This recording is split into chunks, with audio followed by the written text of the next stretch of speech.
Hello friends, అందరూ ఎలా ఉన్నారు? ఎందుకని ఇంగ్లీష్ పదాలు మన డైలీ జీవితంలో అలవాటు అయిపోయింది? ఎందుకని మనం ఇంగ్లీష్ వర్డ్స్ ఎక్కువ యూజ్ చేస్తూ ఉంటాం సొంత భాష మాట్లాడేటప్పుడు?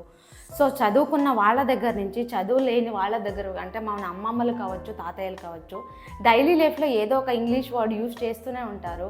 ఫర్ ఎగ్జాంపుల్ ఇప్పుడు బకెట్ అని, లేకపోతే బ్రష్ అని, ఫ్యాన్ అని. ఎందుకు ఇంత అవగతం అయిపోయింది మాకు? ఎప్పటి నుంచి స్టార్ట్ అయింది? సో ఇది మామూలుగా ఇంటర్నేషనల్ లాంగ్వేజ్, అందరూ మాట్లాడతారు అనొచ్చు. కానీ లేదు, వేరే దేశాల్లో వాళ్ళ భాష ఎక్కువ వాడుతారు. ఇంగ్లీష్ ఆప్షనల్గా మాత్రమే వాడుతారు. కంప్యూటర్లో కూడా వాళ్ళ భాషనే సెట్ చేసుకుంటారు. కానీ ఇండియాలో ఎక్కడ చూసినా, ఏ ఆఫీస్లో చూసినా ఇంగ్లీష్లోనే ఉంటుంది. బ్రిటిష్ కాలంలో ఈ ఇంగ్లీష్ భాష మన ఇండియన్స్ జీవితాల్లోకి విస్తృతంగా ప్రవేశించింది. బ్రిటిష్ పాలనా భాషగా బ్రిటిష్ వాళ్ళు అధికారికంగా ప్రకటించారు ఈ భాషని. ఇంగ్లీష్లోనే మాట్లాడాలి, అంటే గవర్నమెంట్ ఆఫీసులలో, లేకపోతే కోర్టులో, ఇతర వేరే ఆఫీసులలో కూడా ఇంగ్లీష్లోనే మాట్లాడాలి అని కండిషన్ పెట్టడంతో అక్కడ ఇంగ్లీష్ వాడకం ఎక్కువైపోయింది.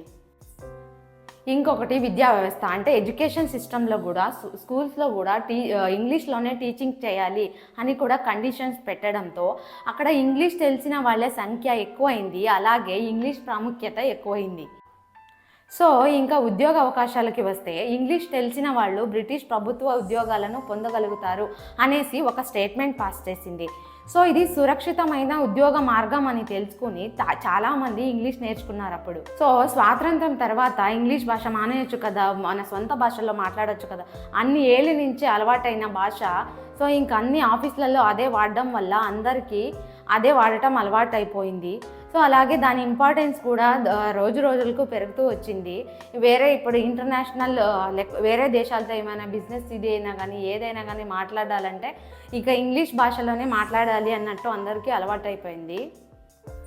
సో అప్పుడు వాళ్ళు బోర్డింగ్ స్కూల్ కూడా స్టార్ట్ చేశారు. అక్కడ కూడా ఇంగ్లీష్లోనే చేసేవాళ్ళు టీచింగు.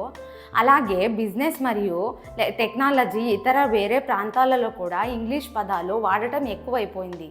సో ఇంకొక విషయం ఏంటి అంటే, మన భారతీయ భాష కంటే ఈ ఇంగ్లీష్ భాష నేర్చుకోవడానికైనా మాట్లాడడానికైనా చాలా సులువుగా ఉంటుంది. అంటే ఫర్ ఎగ్జాంపుల్ ఇప్పుడు టెక్నాలజీ అని కానీ, టర్మినాలజీ అని కానీ, అది మన భారతీయ భాషల్లో మాట్లాడడం కొంచెం కష్టంగా ఉంటుంది. సో అందువల్ల అందరిలో ఈ ఇంగ్లీష్ వాడకం ఎక్కువ అయిపోయింది. సో ఇలాగా ఈ ఇంగ్లీష్ భాష మన భారతీయుల జీవితాల్లోకి ఎంటర్ అయింది. సో బ్రిటిష్ వాళ్ళు మనల్ని వదిలినా కానీ వాళ్ళ భాష అయితే మనల్ని వదలలేదు. మీకు ఎలా అనిపించిందో ప్లీజ్ కింద కమెంట్ చేయండి. అలాగే నా ఛానల్ని సబ్స్క్రైబ్ చేసి, షేర్ చేసి, లైక్ చేయండి. Thank you.